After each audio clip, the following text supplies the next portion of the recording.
My ex-wife wanted me to be at her wedding to humiliate me, but it backfired. My ex-wife, Carla, and I divorced about 2 years ago. Our marriage was rocky, full of manipulation on her part, but what really caught me off guard was what happened recently. A few weeks ago, I received an invitation to her wedding with her new fiancé. At first, I thought it was a joke or a mistake, but no, it was real. Along with the invitation, there was a handwritten note that said, "I hope you'll come, it's going to be an unforgettable event." I couldn't understand why she would invite me. After some thought, my curiosity got the better of me, and I decided to attend. Something in my gut told me there was more to this, and I wanted to figure it out. To make things more suspicious, a mutual friend hinted that Carla didn't have good intentions. On the day of the wedding, I showed up dressed to the nines in a classic black suit. From the moment I arrived, I noticed the stares. Some were surprised, others awkwardly avoided eye contact. I didn't recognize most of the guests, but Carla's family and close friends were clearly whispering. When Carla saw me, her expression said it all. She was smug, almost gleeful. She walked over with her fiancé and with a fake sweetness, said, "I didn't think you'd actually show up. I mean, I know this must be hard for you, seeing me happy and moving on."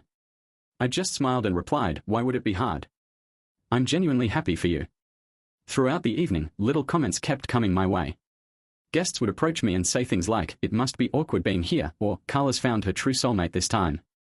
It became clear that Carla had spread a narrative about our marriage, painting me as the villain and herself as the victim who finally found happiness. But here's the twist.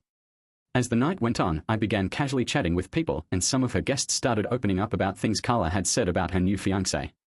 Apparently, he wasn't much different from how she described me: controlling, moody, and jealous.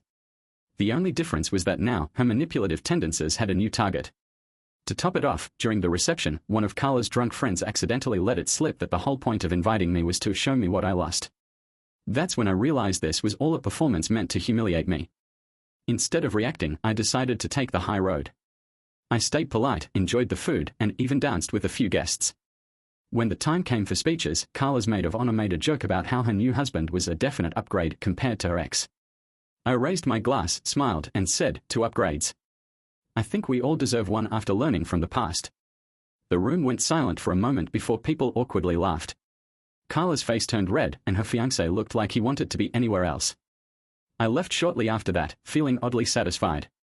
The next day, I started getting messages from guests saying things like, "You handled that so well," and honestly, I didn't know Carla was like that until last night.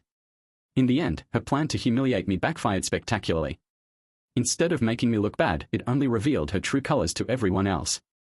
Sometimes, the best revenge is simply showing up and being unbothered.